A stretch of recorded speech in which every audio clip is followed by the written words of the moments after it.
साथियों, आप सभी के इस प्लेटफॉर्म पर स्वागत है। यहाँ पर हम लोग विजन आईएएस कोचिंग संस्था के द्वारा जो न्यूज टुडे शीर्षक से डेली करंट अफेयर प्रोवाइड किया जाता है, उसी को यहाँ पर हम लोग देखेंगे। तो चलिए प्रारंभ करते हैं। सबसे पहले हम लोग बात करते हैं, गेल ने सीजीडी अर्थात सिटी गैस डिस्ट्रीब्यूशन नेटवर्क में हाइड्रोजन के मिश्रण की भारत की पहली परियोजना शुरू की है। तो गेल अर्थात gas authority of India limited ने इंदौर, मध्य प्रदेश के इंदौर में प्राकृतिक गैस प्रणाली में हाइड्रोजन के मिश्रण की परियोजना शुरू की है। तो ये फैक्ट याद रखिएगा, कहां पर शुरू की गई है? तो मध्य प्रदेश के इंदौर में प्रारंभ की गई है। यह राष्ट्रीय हाइड्रोजन मिशन के अनुरूप है तथा यह भारत में शुरू की गई अपनी तरह की पहली परियोजना है। इसका उद्देश्य प्राकृतिक गैस प्रणाली में हाइड्रोजन के मिश्रण की तकनीकी व्यावसायिक व्यवहार्यता को स्थापित करना है। सरकार जो है पाइप्ड नेचुरल गैस अर्थात पीएनजी में 15% ग्रीन हाइड्रोजन को मिश्रित करने की योजना बना रही। कितना? 15%। इसका घरेलू, वाणिज्यिक और औद्योगिक उपभोग किया जा सकेगा। प्राकृतिक गैस में हाइड्रोजन के मिश्रण, जिसे ब्लेंडिंग कहते हैं, का महत्व क्या है? तो देखिए, पहली चीज, यह मिश्रण जो है मौजूदा प्राकृतिक गैस पाइपलाइनों में हाइड्रोजन की सांद्रता को एकीकृत करेगा, साथ ही यह मीथेन की कार्बन तीव्रता को भी कम करेगा। दूसरा, हाइड्रोजन समृद्ध संपीड़ित प्राकृतिक गैस अर्थात HCNG सीएनजी की तुलना में कार्बन मोनोऑक्साइड उत्सर्जन में 70% तक कमी सुनिश्चित करेगी। तो यह महत्वपूर्ण फैक्टर है। तीसरा, हाइड्रोजन की तुलना में इसे उपयोग करना आसान और सुरक्षित है। इसका कारण यह है कि इसमें हाइड्रोजन से प्राप्त ऊर्जा की मात्रा बहुत कम होती है, जो आयतन के हिसाब से 30% तक होती है। हाइड्रोजन सीएनजी जो है हाइड्रोजन समृद्ध संपीड़ित प्राकृतिक गैस से ऊर्जा प्राप्ति भी सीएनजी की तुलना में बेहतर है। कुछ चुनौतियां भी इसके सामने। क्या? हाइड्रोजन क्षरण अर्थात हाइड्रोजन एम्ब्रिटलमेंट या धातु या पॉलीएथिलीन पाइपों को कमजोर कर सकता है। ये जो हाइड्रोजन क्षरण है, ये धातु या जो पॉलीएथिलीन की पाइपें हैं उनको क्षरण के माध्यम से कमजोर कर सकता है, साथ ही यह रिसाव के जोखिम को भी बढ़ा सकता है। तो ये कुछ चुनौतियां हैं। यदि हाइड्रोजन की बात करें तो हाइड्रोजन एक स्वच्छ ईंधन है और इसका उप उत्पाद या बाई प्रोडक्ट के रूप में केवल जल का ही उत्पादन होता है। स्रोत के आधार पर हाइड्रोजन को ब्राउन, ब्लू, ग्रीन और ग्रे के रूप में वर्गीकृत किया गया है। ब्राउन हाइड्रोजन का मतलब है कोयला गैसीकरण से प्राप्त हाइड्रोजन। ब्लू हाइड्रोजन का मतलब है स्टीम मीथेन रिफॉर्मिंग प्रक्रिया के साथ प्राकृतिक गैस से उत्पादित होता है। वहीं ग्रीन हाइड्रोजन का मतलब है विद्युत अपघटन से उत्पादित, और ग्रे का मतलब है प्राकृतिक गैस से उत्पादित हाइड्रोजन। अब यहां पर हम लोग थोड़ा सा बात कर लेते हैं सिटी गैस डिस्ट्रीब्यूशन सीजीडी के बारे में। तो देखिए, सीजीडी या सिटी गैस डिस्ट्रीब्यूशन या प्राकृतिक गैस के परिवहन या वितरण को संदर्भित करता है। इसमें पाइपलाइनों के एक नेटवर्क के माध्यम से परिवारों तथा औद्योगिक और वाणिज्यिक इकाइयों को भोजन पकाने के स्वच्छ ईंधन की आपूर्ति की जाती है, जैसे कि पाइप द्वारा प्राकृतिक गैस की आपूर्ति की जाती है। साथ ही इसमें वाहनों को परिवहन ईंधन की भी आपूर्ति की जाती है, जैसे संपीड़ित प्राकृतिक गैस सीएनजी की आपूर्ति की जाती है। उसी प्रकार से पेट्रोलियम और प्राकृतिक गैस विनियामक बोर्ड PNGRB अधिनियम 2006 के तहत यह जो PNGRB है, प्राकृतिक पेट्रोलियम और प्राकृतिक गैस विनियामक बोर्ड, यह देश के एक निर्धारित भौगोलिक क्षेत्र में CGD city gas distribution network विकसित करने के लिए संस्थाओं को अनुमति प्रदान करता है। इसमें PNG नेटवर्क को भी शामिल किया जाएगा। आगे बात कर लेते हैं आर्द्रभूमि पृथ्वी की गुमनाम रक्षक के बारे में। तो देखिए, अभी 2 फरवरी को विश्व आर्द्रभूमि दिवस मनाया गया है। तो विश्व आर्द्रभूमि दिवस को संयुक्त राष्ट्र के अंतर्राष्ट्रीय दिवस के रूप में मनाया गया है। वर्ष 1972 में 1972 में आर्द्रभूमियों पर रामसर कन्वेंशन के द्वारा इस विशेष दिवस की स्थापना किए जाने के बाद ऐसा पहली बार हो रहा है। और 2 तारीख को ही भारत के 2 आर्द्रभूमि स्थलों को नए रामसर स्थलों के रूप में सूचीबद्ध किया गया है। खिजड़िया गुजरात का और बखिरा पश्चिम बिहार उत्तर प्रदेश का। इसके संबंध में यदि आप और चीजें जानना चाहते हैं तो इसका एक मैंने वीडियो और बनाया हुआ जो इस प्लेटफॉर्म पर आपको मिल जाएगा, जिसका लिंक मैं आपको डिस्क्रिप्शन बॉक्स में दे दूंगा, जहां पर 2 नए रामसर स्थलों के साथ ही जो पुराने 47 थे और 2 नए जुड़े हैं 49 हो गए, उन सभी के बारे में चर्चा की गई है। तो यहां पर आगे बढ़ते हैं।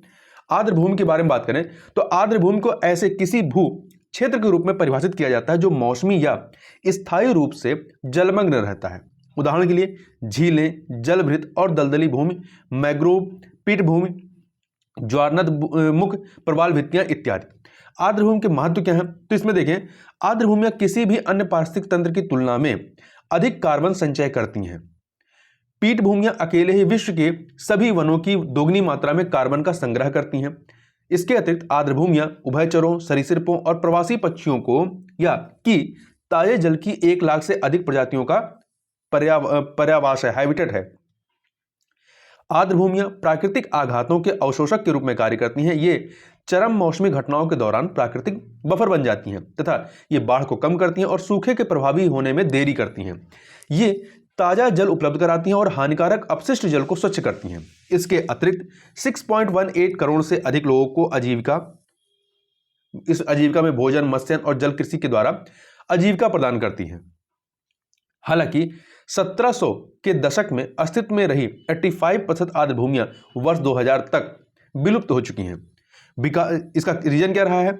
विकास गतिविधियां, खेती या अन्य उत्पादक उपभोग उनकी विलुप्ति के कारक रहे हैं। आक्रामक प्रजातियों, प्रदूषण, पर्यावास के नुकसान और अत्यधिक दोहन के कारण इनके समक्ष विलोपन का खतरा वर्तमान में भी विद्यमान है।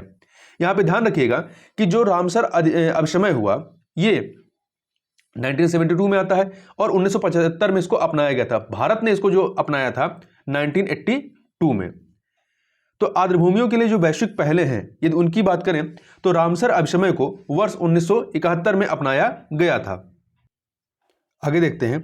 तो ये जो रामसर अभिसमय है ये वर्ष 1971 को अपनाया गया, ठीक है, और 1975 में ये प्रभावी होता है। यह एक अंतर सरकारी संधि है। यह संधि आर्द्रभूमियों और उनके संसाधनों के संरक्षण एवं उचित उपयोग के लिए रूपरेखा प्रदान करती है। सतत विकास लक्ष्यों SDG सस्टेनेबल डेवलपमेंट गोल का जो लक्ष्य क्रमांक 6 है, यह सभी देशों को वर्ष 2030 तक आर्द्रभूमियों की रक्षा और पुनर्स्थापना के लिए प्रतिबद्ध करता है।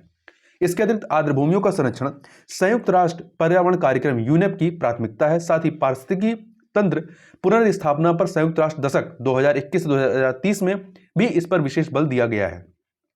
आगे चलते हैं, आगे बात कर लेते हैं। रक्षा मंत्रालय भारतीय वायुसेना में महिला लड़ाकू पायलटों की भर्ती की योजना को एक स्थायी योजना बनाएगा। तो देखिए, रक्षा मंत्रालय ने भारतीय वायुसेना में महिला लड़ाकू पायलटों की भर्ती की प्रायोगिक योजना को अब स्थायी योजना में बदलने का निर्णय लिया है। कुल 16 महिलाओं को उनकी भर्ती की प्रायोगिक योजना के बाद लड़ाकू पायलटों के रूप में नियुक्त किया गया है। वर्ष 2021 में उच्चतम न्यायालय ने महिलाओं को राष्ट्रीय रक्षा अकादमी अर्थात NDA की प्रवेश परीक्षा में शामिल होने की अनुमति देने का आदेश दिया था। इस परीक्षा के माध्यम से वे रक्षा सेवाओं में अधिकारियों के रूप में कमीशन प्राप्त कर सकेंगे। इसके बाद केंद्र ने सूचित किया था कि तीनों सेना प्रमुखों ने महिलाओं के स्थायी कमीशन और NDA में उनके प्रवेश के लिए सहमति व्यक्त की है। वर्तमान में बात करें तो थल सेना में 0.56%, वायुसेना में 1.08% और नौसेना में 6.5% महिला कर्मिक कार्यरत हैं। सशस्त्र बलों में महिलाओं की कम संख्या होने के लिए कुछ उत्तरदायी कारक जो है उनकी बात करें तो पहला है महिलाओं की नेतृत्वकर्ता की भूमिका को लेकर पुरुष सैनिकों के बीच कम स्वीकृति का होना, लैंगिक उत्पीड़न की आशंका, शारीरिक सीमाओं का होना, ऐसा माना जाता है, अलग शौचालय आदि जैसे बुनियादी ढांचे की कमी का होना, ये कुछ कारक बताए जाते हैं। इसमें देखें, बबीता पुनिया मामले में उच्चतम न्यायालय ने यह निर्णय दिया था कि महिलाओं को उनके पुरुष समकक्षों के बराबर स्थायी कमीशन और पदोन्नति दी जानी चाहिए। इसके अतिरिक्त हाल ही में यह निर्णय लिया गया है कि छात्राओं के लिए भी सैनिक स्कूल खोले जाएंगे। आगे चलते हैं। संयुक्त राष्ट्र पर्यावरण कार्यक्रम UNEP United Nation Environment Programme की वार्षिक रिपोर्ट में इसकी स्थापना के 50 वर्ष पूर्ण होने का उल्लेख किया गया है। तो ध्यान रखिएगा, किस अंतर्राष्ट्रीय संस्था के 50 वर्ष पूर्ण हुए हैं? तो UNEP संयुक्त राष्ट्र पर्यावरण कार्यक्रम के। तो देखिए, यह जो रिपोर्ट है, यह रिपोर्ट ग्रह संबंधी कार्रवाइयों के तहत निम्नलिखित 3 कार्यों की पहचान करती है। एक जलवायु संबंधी कार्य, दूसरा प्रकृति संबंधी कार्य, तीसरा रसायन और प्रदूषण संबंधी कार्य। तो जलवायु संबंधी कार्य में क्या है? इसमें निम्न कार्बन उत्सर्जन परियोजनाओं के लिए net zero asset owner alliance, अंतर्राष्ट्रीय मीथेन उत्सर्जन वेधशाला, सीड कैपिटल असिस्टेंस फैसिलिटी आदि शामिल हैं। वहीं प्रकृति संबंधी कार्य में इसमें पर्यावरणीय आर्थिक लेखांकन प्रणाली, परितंत्र लेखांकन जैसी विधियों को अपनाना, पारिस्थितिकी तंत्र बहाली 2021 से 2030 तक, तो ये टाइमलाइन याद रखिएगा 2021 से 30 तक पर संयुक्त राष्ट्र दशक का आरंभ इत्यादि शामिल है। और वहीं रसायन और प्रदूषण संबंधी कार्य की बात करें तो इसमें वायु प्रदूषण कानून के वैश्विक आकलन का शुभारंभ, international day of clean air for blue skies, battery में मौजूद खतरनाक शीशे के बारे में जागरूकता फैलाना इत्यादि शामिल है। अब यदि हम यहाँ पे यूनेप के बारे में, यूनाइटेड नेशन एनवायरनमेंट प्रोग्राम के बारे में बात करें तो इसकी स्थापना वर्ष 1972 में 1972 में स्टॉकहोम घोषणा के माध्यम से की गई थी। इसका मुख्यालय केन्या की राजधानी नैरोबी में स्थित है। यह एक वैश्विक प्राधिकरण है। इसका कार्य पर्यावरण एजेंडे का निर्धारण करना है और इसके या उसके सुसंगत कार्यान्वयन को बढ़ावा देना है। यह भारत सहित 193 सदस्य देशों तथा नागरिक समाज, व्यवसायों और अन्य प्रमुख समूहों के प्रतिनिधियों एवं हितधारकों के साथ कार्य करता है। UNEP United Nation Environment Programme के कार्य के 7 व्यापक विषयगत क्षेत्र हैं। कौन से? पहला है जलवायु परिवर्तन, दूसरा आपदाएं और संघर्ष, तीसरा है पारिस्थितिकी तंत्र प्रबंधन, चौथा है पर्यावरणीय अभिशासन, पांचवा है आपका रसायन एवं अपशिष्ट, इसके छठवां है संसाधन दक्षता तथा सातवां है समीक्षा के तहत पर्यावरण। ये 7 विषयगत क्षेत्र हैं। यह अपनी आय के 95% के लिए स्वैच्छिक योगदान पर निर्भर करता है। मतलब इसको स्वैच्छिक योगदान मिलता है, उस पर यह डिपेंड करता है। यह संयुक्त राष्ट्र पर्यावरण सभा की मेजबानी करता है तथा यह सभा जो है संयुक्त राष्ट्र पर्यावरण सभा, यह सभा पर्यावरण के मुद्दों पर निर्णय लेने वाली विश्व की सर्वोच्च स्तर की संस्था है। तो ये फैक्ट याद रखिएगा। इसके अतिरिक्त यूनेप के तहत बहुपक्षीय पर्यावरणीय समझौते भी किए गए हैं। तो जो यूनेप है, यूनाइटेड नेशन एनवायरनमेंट प्रोग्राम, यह 15 बहुपक्षीय पर्यावरण समझौतों का प्रशासन करता है, साथ ही उन्हें सचिवालयीय सहायता प्रदान करता है। इन समझौतों में जो महत्वपूर्ण है वो कौन कौन से हैं? तो पहला है जैविक विविधता पर अभिसमय, जिसे CVD के नाम से जानते हैं। दूसरा है वन्य जीवों और वनस्पतियों की संकटग्रस्त प्रजातियों के अंतर्राष्ट्रीय व्यापार पर अभिसमय, जिसे शॉर्ट में साइट्स के नाम से जानते हैं। तीसरा वन्य जीवों की प्रवासी प्रजातियों के संरक्षण पर अभिसमय, जिसे CMS के नाम से जानते हैं। और अगला है खतरनाक अपशिष्ट पदार्थों के सीमा पार स्थानांतरण के नियंत्रण और उनके निपटान पर बेसल कन्वेंशन। इसके अतिरिक्त अंतर्राष्ट्रीय व्यापार में कुछ खतरनाक रसायनों और कीटनाशकों के लिए पूर्व सूचित सहमत प्रक्रिया पर रॉटरडम कन्वेंशन। इसके अतिरिक्त दीर्घ स्थायी कार्बनिक प्रदूषकों पर स्टॉकहोम कन्वेंशन, पारे पर मिनिमाता अभिसमय, ओजोन परत संरक्षण के लिए वियना कन्वेंशन इत्यादि। आगे चलते हैं, आगे बात कर लेते हैं। भारत में डिजिटल परिसंपत्तियों से प्राप्त आय पर 30% कितना 30% कर लगाया गया है। तो ये परसेंटेज याद रखिएगा। केंद्रीय बजट 2022-23 में प्रस्तावित इसको किया गया है। वर्चुअल डिजिटल परिसंपत्तियों अर्थात क्रिप्टो करेंसी सहित से होने वाली किसी भी आय पर 30% की दर से कर लगाया जाएगा। डिजिटल परिसंपत्तियों के हस्तांतरण के लिए किए गए भुगतान पर स्रोत पर जो कर लगता है, जो TDS कटता है, उसकी दर 1% होगी। इस तरह के लेन देन से होने वाली किसी भी हानि को किसी अन्य लाभ के विरुद्ध समायोजित नहीं किया जा सकता है। साथ ही वर्चुअल करेंसी के रूप में उपहार स्वीकार करने वाले लोगों को भी कर का भुगतान करना होगा। संभावित प्रभाव क्या होगा? तो यह सुनिश्चित किया जा सकेगा कि क्रिप्टो करेंसी के लेन देन में संलग्न व्यक्तियों को भी कर का भुगतान करना होगा। दूसरा, यह घोषणा धन शोधन, आतंकवादी वित्त पोषण और मूल्य अस्थिरता के जोखिमों के बारे में भारतीय रिजर्व बैंक की चेतावनियों के बावजूद बढ़ते लेन देन को रोक सकती है। वर्तमान में भारत में लगभग 15 मिलियन से लेकर 20 मिलियन क्रिप्टो निवेशक हैं। इनकी कुल क्रिप्टो होल्डिंग लगभग 40,000 करोड़ रुपए है। यहां पर ध्यान रखिएगा कि क्रिप्टो करेंसी को परिसंपत्ति एसेट के रूप में माना जाएगा, ना कि मुद्राओं के रूप में। इसको मुद्रा के रूप में स्वीकार नहीं किया गया है क्रिप्टो करेंसी को, बल्कि एसेट के रूप में स्वीकार किया गया है। साथ ही वर्ष 2030 तक भारतीय रिजर्व बैंक द्वारा समर्थित सेंट्रल बैंक डिजिटल करेंसी को भी प्रस्तुत किया जाएगा। मतलब सरकार की योजना एक सेंट्रल बैंक डिजिटल करेंसी लाने की भी है। यह जो आपकी सेंट्रल बैंक डिजिटल करेंसी है, यह एक वैध मुद्रा होगी। इसे डिजिटल रूप में केंद्रीय बैंक जारी करेगा। यह एक फिएट मुद्रा होगी के समान है। फिएट मुद्रा जैसे कि आपके भारतीय रुपया होता है, डॉलर होते हैं, ये फिएट मुद्राएं हैं। तो ये फिएट मुद्रा के समान होगी। इसका फिएट मुद्रा के साथ लेन देन किया जा सकेगा। मतलब इसको आप रुपए से या डॉलर से एक्सचेंज कर सकेंगे। आगे चलते हैं, आगे बात कर लेते हैं। एक अध्ययन के अनुसार हिंद महासागर में समुद्री उष्मीय तरंगे मरीन हीट वेव्स MHW मध्य भारत में मानसूनी वर्षा को कम कर रही है। मध्य भारत की बात करें, पूरे भारत की नहीं। यह अध्ययन भारतीय उष्णदेशीय मौसम विज्ञान संस्थान के अंतर्गत जलवायु परिवर्तन अनुसंधान केंद्र CCCR ने किया है।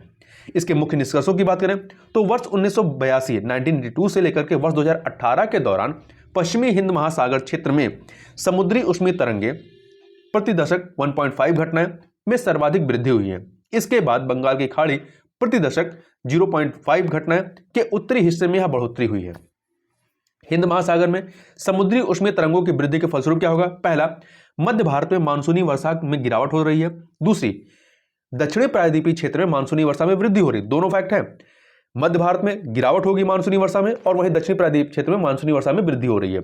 यह परिवर्तन उष्मीय तरंगों के कारण मानसूनी पवनों के उतार चढ़ाव की प्रक्रिया से या प्रक्रिया में उत्पन्न हुए हैं। समुद्री उष्मीय तरंगे तब उत्पन्न होती हैं जब समुद्री जल का तापमान लगातार 5 दिनों तक मौसम के अनुसार परिवर्तित सीमा, जो कि आमतौर पर 90% तक होती है, तो अनुसार परिवर्तित सीमा से अधिक हो जाती है। समुद्री उष्मीय तरंगों के कारण क्या होते हैं? तो हिंद महासागर में सतही जल के गर्म होने और प्रशांत महासागर में अल नीनो की घटनाओं की प्रतिक्रिया में समुद्री उष्मीय तरंगें उत्पन्न होती हैं। स्थानीय रूप से सौर विकिरण की चरम मात्रा और कमजोर पवन प्रवाह के कारण वाष्पीकरण से प्रेरित शीतलन के गिरावट में से समुद्री उष्मीय जो वेव हैं इनका निर्माण होता है। पश्चिम हिंद महासागर में कमजोर पवनें भूमध्य रेखीय क्षेत्रों से उत्तर की ओर महासागरीय धाराओं द्वारा लाई गई ऊष्मा को भी कम करती है। इससे समुद्री उष्मीय जो तरंगे हैं तीव्र हो जाती हैं। अब जो सुर्खियों में चीजें रही उनकी बात कर लेते हैं धन्यवाद प्रस्ताव की। तो देखिए, संविधान के अनुच्छेद 87, याद रखिएगा, संविधान के अनुच्छेद 87 के तहत राष्ट्रपति लोकसभा के प्रत्येक आम चुनाव के प्रथम सत्र के आरंभ में और प्रत्येक वर्ष के पहले सत्र के आरंभ में संसद के दोनों सदनों को संबोधित करता है। राष्ट्रपति नीति और विधायी घोषणाओं को भी रेखांकित करता है। इसके बाद अगले दिन दोनों सदनों में, राज्यसभा और लोकसभा में, एक धन्यवाद प्रस्ताव प्रस्तुत किया जाता है। इसमें राष्ट्रपति को उसके अभिभाषण के लिए धन्यवाद दिया जाता है। इस प्रस्ताव को बाद में मतदान के लिए रखा जाता है। सांसद जो है प्रस्ताव में संशोधन प्रस्तुत कर अपनी असहमति व्यक्त कर सकते हैं। साथ ही धन्यवाद प्रस्ताव पारित होने को सरकार की हार के रूप में देखा जाता है। आगे बात करते हैं सेंटिनल ऑन द क्यू वाइव। तो देखिए, इसका आमतौर पर सतर्क संरक्षक के रूप में उल्लेख किया जाता है। क्यू वाइव का अर्थ होता है सतर्क या सजग। उच्चतम न्यायालय ने मद्रास राज्य बनाम B0 भारत संघ और राज्य 1952 मामले में इस वाक्यांश का प्रयोग किया था। इस दौरान न्यायालय ने विचार व्यक्त किया था कि मूल अधिकारों के संबंध में न्यायालय को एक सतर्क संरक्षक की भूमिका सौंपी गई है। तो इसी के संदर्भ में इस शब्द का प्रयोग हुआ था, सेंटिनल ऑन द क्यू वाइव। आगे बात कर लेते हैं पूर्वोत्तर के लिए प्रधानमंत्री की विकास पहल PM डिवाइन के बारे में। तो देखिए, इस नई योजना की घोषणा केंद्रीय बजट 2022-23 में की गई है। इसके लिए 1500 करोड़ रुपए का प्रारंभिक आवंटन किया गया। कितना? 1500 करोड़ का। यह योजना PM गतिशक्ति की भावना के अनुरूप है। यह योजना पूर्वोत्तर की जरूरतों के आधार पर बुनियादी ढांचे और सामाजिक विकास परियोजनाओं को वित्तपोषित करेगी। यह युवाओं और महिलाओं के लिए आजीविका संबंधी गतिविधियों को सक्षम करेगी। इससे विभिन्न क्षेत्रों में व्याप्त अंतराल को समाप्त किया जा सकेगा। इस योजना को पूर्वोत्तर परिषद के माध्यम से लागू किया जाएगा। तो ध्यान रखिए, किसके माध्यम से? पूर्वोत्तर परिषद के माध्यम से। यह योजना मौजूदा केंद्रीय राज्य योजनाओं के विकल्प के रूप में लागू नहीं होगी। इसके अंतर्गत केंद्रीय मंत्रालय भी अपनी उम्मीदवार परियोजनाओं का प्रस्ताव प्रस्तुत कर सकते हैं, परंतु राज्यों द्वारा प्रस्तुत परियोजनाओं को प्राथमिकता दी जाएगी। आगे बात कर लेते हैं प्रमुख गैर नाटो सहयोगी के बारे में। तो देखिए, अमेरिका ने कतर को प्रमुख गैर नाटो सहयोगी के रूप में नामित किया। तो ध्यान रखिएगा, पूछा जा सकता है कि किसको अमेरिका ने गैर नाटो सदस्य के रूप में नामित किया है, तो कतर को। अब हम बात कर लेते हैं गैर नाटो सहयोगी का मतलब क्या है या इसके बारे में।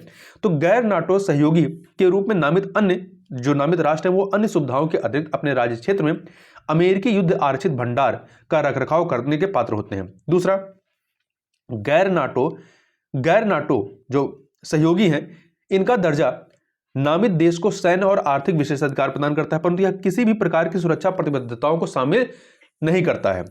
भारत अमेरिका का जो है गैर नाटो सहयोगी नहीं है। हालांकि वर्ष 2018 में भारत को स्ट्रेटेजिक ट्रेड ऑथराइजेशन टियर 1 का दर्जा दिया गया था। यह दर्जा भारत को सैन्य और दोहरे उपयोग वाली प्रौद्योगिकियों की एक विशेष श्रृंखला तक लाइसेंस मुक्त पहुंच की अनुमति देता है। यदि हम लोग नाटो की बात करें, उत्तरी अटलांटिक संधि संगठन की, तो यह 27 यूरोपीय देशों, 2 उत्तरी अमेरिकी देशों USA और कनाडा और 1 यूरोपीय देश के बीच सैन्य गठबंधन है। आगे देखते हैं, जापान ने चीन में मानवाधिकार से जुड़े मुद्दों को उठाया है। तो जापान की संसद ने चीन में मानवाधिकार के मुद्दों पर चिंता व्यक्त करते हुए एक संकल्प पारित किया है। इस संकल्प में उइगर मुस्लिमों और हांगकांग के साथ चीन के व्यवहार के मुद्दे को शामिल किया गया है। इस संकल्प में जापान से चीन में मानवाधिकारों के मुद्दे पर रचनात्मक रूप से शामिल होने का आह्वान किया गया है। इसमें चीन के मानवाधिकार रिकॉर्ड पर ध्यान केंद्रित किया गया है। इसका कारण यह है कि चीन इस महीने बीजिंग शीतकालीन ओलंपिक की मेजबानी करने की तैयारी कर रहा है। उइगर समुदाय के बारे में बात करें तो चीन के सिंजियांग में लगभग 12 मिलियन उइगर निवास करते हैं। इनमें से ज़्यादातर मुस्लिम हैं। उइगर अपनी स्वयं की भाषा बोलते हैं। वह सांस्कृतिक और निर्जातीय रूप से स्वयं को मध्य एशियाई देशों से जोड़ते हैं। आगे बात कर लेते हैं डाकघर में कोर बैंकिंग प्रणाली CBS के बारे में। तो सरकार ने वर्ष 2022 में पूरे डाकघर नेटवर्क, इसमें कितने डाकघर शामिल है, 1.5 लाख का CBS कोर बैंकिंग प्रणाली के तहत लाने की योजना बनाई है। इससे बैंकिंग नेटवर्क के साथ धन के आसान हस्तांतरण और पारस्परिकता, इंटरऑपरेबिलिटी की सुविधा मिलेगी। CBS कोर बैंकिंग सिस्टम जो है को एक बैंक एंड प्रणाली के रूप में परिभाषित किया जा सकता है। यह व्यवस्था बैंक की विभिन्न शाखाओं में बैंकिंग लेन देन की प्रक्रिया को पूरा करती है। इसका महत्व क्या है? यह नेट बैंकिंग, मोबाइल बैंकिंग व ATM के माध्यम से वित्तीय समावेशन और खातों तक पहुंच को सक्षम बनाती है। इसके अलावा यह विशेष रूप से ग्रामीण क्षेत्रों में डाकघर खातों और बैंक खातों के बीच धन के ऑनलाइन अंतरण की सुविधा भी प्रदान करती है। वर्तमान में भारतीय डाकघर जो है भारतीय डाक भुगतान बैंक के माध्यम से बचत खाता सेवाएं तथा पेमेंट बैंक की सेवाएं प्रदान कर रहे हैं। आगे चलते हैं, आगे बात कर लेते हैं विशेष आर्थिक क्षेत्र स्पेशल इकोनॉमिक जोन सेज के बारे में। तो वर्ष 2022-23 के बजट में सेज को प्लग एंड प्ले अवसंरचना बनाने के लिए एक नया कानून लाने की घोषणा की गई है 2022-23 के बजट में, जो अभी बजट आया है। इसमें औद्योगिक विकास और रक्षा क्षेत्र के विकास पर विशेष ध्यान केंद्रित किया जाएगा। सेज के बारे में बात करें तो सेज एक विशेष रूप से स्थापित शुल्क मुक्त अंतर क्षेत्र है। इसे निर्यात में वृद्धि के लिए, व्यापार संचालन एवं प्रशुल्क और शुल्क संबंधी विशेष प्रावधानों हेतु विदेशी क्षेत्र माना जाता है। सेज अधिनियम 2005 विशेष आर्थिक क्षेत्र के विकास को विनियमित करने के लिए एक व्यापक कानूनी ढांचा है। साथ ही यह सेज में संचालित इकाइयों पर भी लागू होता है। आगे बात कर लेते हैं services e health assistance and tele consultancy अर्थात सेहत के बारे में। तो देखिए, रक्षा मंत्रालय ने दिल्ली में, तो ध्यान रखिए किसने प्रारंभ किया? रक्षा मंत्रालय ने दिल्ली में पूर्व सैनिकों और सेवारत सैन्य कर्मियों के लिए दवाओं की होम डिलीवरी शुरू की है। इसके तहत एक ऑनलाइन परामर्श मंच के माध्यम से स्वास्थ्य देखभाल सेवाएं प्राप्त की जा सकेंगी। सेहत स्टे होम OPD एक रोगी से डॉक्टर के संपर्क की प्रणाली है। इसमें रोगी अपने स्मार्टफोन, लैपटॉप, डेस्कटॉप या टैबलेट का उपयोग करके इंटरनेट के माध्यम से दूर से ही किसी डॉक्टर से परामर्श कर सकता है। यह अस्पतालों पर कार्य बोझ को कम करने के अलावा दूर दराज के क्षेत्रों में गुणवत्तापूर्ण स्वास्थ्य सेवाओं तक व्यापक पहुंच सुनिश्चित करता है। यह ऑनलाइन आउट पेशेंट प्लेटफॉर्म जो है मई 2021 में शुरू किया गया था। Online out patient platform. आगे चलते हैं, शिरवानी बांध के बारे में बात करें तो तमिलनाडु ने केरल से आग्रह किया है कि शिरवानी बांध की जल भंडारण क्षमता को उसके पूर्ण जलाशय स्तर तक बनाए रखे। शिरवानी बांध के बारे में बात करें तो यह बांध केरल के पलक्कड़ जिले में स्थित है। यह एक चिनाई अर्थात कंक्रीट से बना गुरुत्वाकर्षण बांध है। यह शिरवानी नदी पर बनाया गया और शिरवानी नदी जो है भवानी नदी की एक सहायक नदी है जो कावेरी बेसिन का हिस्सा है। इसका निर्माण वर्ष 1984 में किया गया था। इसका उद्देश्य तमिलनाडु के कोयम्बटूर शहर में पेयजल की आपूर्ति करना है। इस बांध का जल ग्रहण क्षेत्र केरल और तमिलनाडु दोनों के आरक्षित वनों में विस्तारित है और मुथ्थीकुल्लम पहाड़ी जो है वो इस बांध के पूर्वी भाग में स्थित है। ये बांध है, इसके पूर्वी भाग में मुथ्थीकुल्लम पहाड़ी स्थित है। तो इस प्रकार से इस वीडियो में बस इतना ही। मिलते हैं नेक्स्ट वीडियो में, तब तक के लिए बहुत बहुत धन्यवाद।